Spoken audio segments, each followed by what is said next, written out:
works ng mga masters dati, parang there was a kind of rediscovering of that old culture that we had. And then, what the fuck? Di ba? Parang ganito yung comics natin pala dati. Tapos, what the hell happened?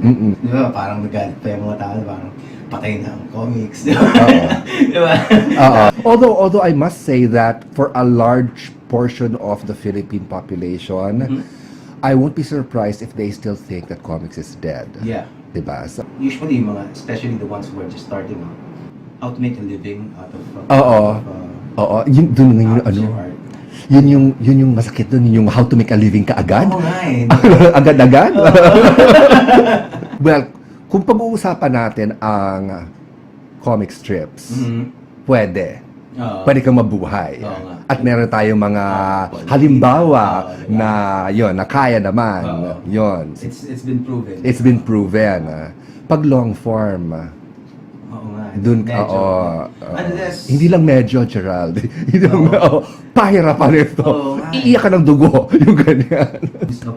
Oh, You have to find comics chismis. pwede ba?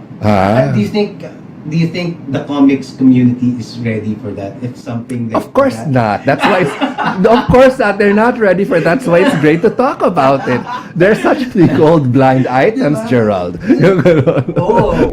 Sa atin naman, kahit hindi talaga ka mag-ahanak, no? Basta lang masabi na may remote connection to a Filipino, Pinoy na yan. Pero okay din naman. There's still something in Pinoy pride. Yun nga lang pag yung mga mababaw na. Alam mo naman kung pilit na eh. Parang, di ba?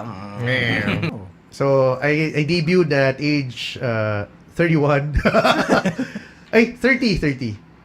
Bucket list yun. Yeah, man. I think pinakamatandang debut yata ako. So far. Ako naman, it's like there are no rules. Diamond Dallas Page debuted din. Oh, yeah. Really old. And everybody was shocked then. He was outworking them. There's a certain go for broke mentality. Like ako noon, I was 30. I was training, I was 30. So I was like, tangina, gagawin ko na to kasi like pag nag-quit ako ngayon, hindi ko na to pwedeng balikan sa susunod If not now, when? Oh, di ba? If not now, when? So like mas disiplinado ka. Like, your head is screwed on the right way. Na I can't mess this up. Parang walang outside drama that will prevent me from training. Which I think that kind of focus really helps. Knowing na it's your last shot, it's your only shot. So, yun, it helps, man. So, don't give up on your dreams. You need to like yourself. There diba? you go. Parang kasi, parang meron kasi tayong stigma na if you like yourself, mayabang ka or you're so vain. There you go. If you realize that that's not the case, dapat you should, panindigan mo.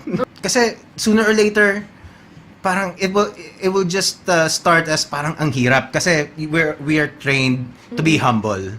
'Di ba? We are trained to be humble. We're trained na parang wag kang mayabang, wag kang maingay. 'Di ba? 'Yun ang training natin. Oo, 'di ba? Na pag gusto mo yung sarili mo, ang programa, ang yabong naman ito. Oo, 'di ba? Which is not the case kasi ang tao nagva-value sa sarili niya, hindi naman ibig sabihin alam niyang perpekto siya or alam niya na hindi niya na ang taong totoong nagva-value sa sarili niya, alam niya na marami pa siyang pwede matutunan. Alam niya na gagaling pa siya. Alam niya pwede pa siyang maka-improve. Alam niya na hindi niya alam lahat. Yan ang totoong pagva-value. Iba yung mayabang. Ang mayabang parang, alam mo na, di ba? You will see the difference eh. You will see the difference. If you meet someone who's confident, na truly confident lang talaga siya, na wala lang talaga siyang hang-ups, and he starts to speak and giving sometimes even praises about himself. Parang, and then you encounter somebody who's just full of shit. Yes. Diba? You can tell the difference. You can tell the difference. Yung mainit ulo mo, mana ka sa tatay mo. Yun, Character yun eh. Oo nga. Personality yun eh. Paano mo naman na malakas ang kain mo, mana ka sa nanay mo, malakas ka kumain. Diba? You get me? So, parang, alam mo kasi yung tatay niyan ganito, kaya ganyan yan. Ang sakit! Okay, meron akong hugot, di ba? Okay. Oo, kasi sa mga anak ko, di ba? Hindi, I didn't want them to be absorbed by the fact na maybe their father wasn't a good father. So, mamamana nila yun? Hindi. And it's liberating. Yeah, It's yeah, liberating. yeah. Kasi kung malakas ang boses mo, ay, malakas sa tatay mo, malakas ang boses mo, kasi yun ang naging exposure mo. Tama. Yun ang naging environment mo. Tama. Diba? Mainit ang ulo mo, mana ka sa lola mo. Mhm. Ganyan yan, mainit ang ulo ba? Mana sa lola mo. Eh, yun kasi naging exposure mo. Yun, mali yung mana. It's a one-man sport versus a team sport. Yeah. So, Oo nga, no? like when you lose in basketball, you can make many excuses. Or there are many excuses. You don't make them. May ganun talaga, like when LeBron has a bad day, Cleveland will not win. Yeah. oo That's nga. simple. Yun, wala na si Kyrie. When LeBron has a bad day, Cleveland will not win. Oo. Pakistan, and then the teammates can all blame, wala si LeBron, wala nagbuhat, no carry. Oo. Pero sa MMA, you can't make those excuses. When you lose, It's it's all your fault. it's your- Sabi natin, sige, the referee, when it's a Not pwede. referee mistake, it was still like your decision to not continue to fight or something like that. No. Definitely, it's just like, also like with, especially sa kids, it's not because that they learn martial arts, but it's how they learn it. Yun, especially when it's like their first time, it's really important like how does that coach teach those 5-year-olds, 6-year-olds, 7-year-olds. Kasi when you teach it the wrong way, if you bring the wrong message, you can develop a future bully. Yeah. Yan ang masama, but these days I really believe that's rarely happening. With the how the sport developed and everything, and with social media, what you see and so parang madali makita kung yung do's and don'ts with MMA. So kahit they see nga yun mga MMA fighters or kahit anong klaseng fighter or sports, those people who behave bad. Let's just say who behave bad, yun rude or yung nga yung not role models. I think these days the kids or the people around those kids who get into that sport, they know how to treat those kids that they don't catch up on those people. Like yung mentality, like so you're not gonna develop yung mga future bullies or stuff like that. So imagine just like a dairy cow. It's a female, and then she gets raped. She gets impregnated forcefully.